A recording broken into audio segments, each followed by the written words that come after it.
السلام علیکم، welcome to حقیقت نامہ۔ میرا نام سید سعد شاہ ہے۔ رات کا محیب سناٹا چاروں طرف اپنے پر پھیلا چکا تھا اور ایک عجیب وحشت ناک سا سناٹا چاروں طرف طاری تھا۔ ہر سو موت کی سی ویرانی چھائی ہوئی تھی۔ انسان کیا، سبھی چرند اور پرند اپنے اپنے گھروں میں خواب خرگوش کے مزے لے رہے تھے۔ ماحول میں وحشت ناک چپ سی طاری تھی، مگر کبھی کبھار بھینگروں اور دیگر حشرات کی آوازیں ماحول میں سنسنی سی پیدا کرنے کی ناکام کوشش کرتی، مگر خاموشی کا جادو تھوڑی دیر بعد پھر حاوی ہو جاتا تھا۔ اس دن چاند بھی نہیں نکلا تھا۔ چاند کی آخری راتیں تھی۔ سردی سے سب ٹھٹر رہے تھے۔ اپنے اپنے گھروں میں اپنے بچوں کو سینے سے لگائے ہوئے تمام جاندار آرام کر رہے تھے۔ ایسے میں اچانک قبرستان کی 10 فٹ اونچی دیوار سے ایک نقاب پوش نے بھی دیوار سے قبرستان کی 4 دیواری کے اندر چھلانگ لگائی۔ اس بار آواز کچھ زیادہ نکلی تو قبرستان کے حشرات نے اس آواز کو سنا اور چیخ چیخ کر چھائی خاموشی اور سکون کو توڑ ڈالا۔ بھینگروں کی بھیانک آواز قبرستان میں گونجنے لگی۔ دونوں نقاب پوشوں نے احتیاطاً ادھر ادھر دیکھا، جیسے یقین کر رہے ہوں کہ ان کو کسی نے دیکھا تو نہیں۔ تھوڑی دیر تک اطمینان کر لینے کے بعد انہوں نے دیوار پر ہاتھ مارا تو ان کے ہاتھ میں ایک کدال آ گئی، جو انہوں نے شاید نقب لگاتے وقت دیوار پر رکھی تھی۔ کدال اٹھانے کے بعد ایک نقاب پوش تیزی سے قبروں کو پھیلانگنے لگا اور ایک سمت میں چلتا گیا۔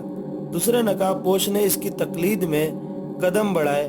اگلا نقاب پوش نہایت ہی تیزی سے کدال ہاتھ میں لے کر اس کی مدد سے قبروں کے ارد گرد موجود کیکر کانٹے دار شاخوں سے خود کو بچاتا ہوا ایک سمت رواں دواں تھا۔ پچھلا بھی اس کی تقلید میں تیزی سے قدم اٹھاتا ہوا اور خود کو کانٹوں سے بچاتا ہوا اس کے ساتھ ساتھ چلنے کی کوشش میں تھا، مگر اگلے کی رفتار کافی زیادہ تھی اور اس کے ساتھ ساتھ ہونے سے وہ تقریباً دوڑ ہی رہا تھا۔ چلتے چلتے وہ ایک تازہ سی قبر کے پاس آ کھڑے ہوئے۔ پچھلا نقاب پوش گرتا پڑتا اس جگہ آ کر ٹھہر گیا۔ سخت سردی کے باوجود اسے پسینہ آ گیا تھا، جسے اس نے اپنے نقاب کو اتار کر پہن لیا تھا اور ایک ٹھنڈا سانس لیا۔ یہی قبر ہے نا اس کی جسے آج دفنایا گیا ہے؟ پہلے والے نے پوچھا۔ ہاں یہی ہے، دوسرے نے جواب دیا۔ اچھی طرح تسلی کر لی نا تم نے؟ باوجود اسے پسینہ آ گیا تھا، جسے اس نے اپنے نقاب کو اتار کر پہن لیا تھا اور ایک ٹھنڈا سانس لیا۔ یہی قبر ہے نا اس کی جسے آج دفنایا گیا ہے؟ پہلے والے نے پوچھا۔ ہاں یہی ہے، دوسرے نے جواب دیا۔ اچھی طرح تسلی کر لی نا تم نے؟ ہاں میں خود صبح آیا تھا جنازے کے ساتھ اور قبر مکمل ہوتے وقت تک ادھر ہی تھا۔ مجھے یقین ہے کہ یہی قبر ہے۔ نشانیاں جو میں نے ذہن میں رکھی تھی وہ بھی اسی قبر کی طرف اشارہ کرتی ہیں۔ اس نے ادھر ادھر دیکھتے ہوئے کہا۔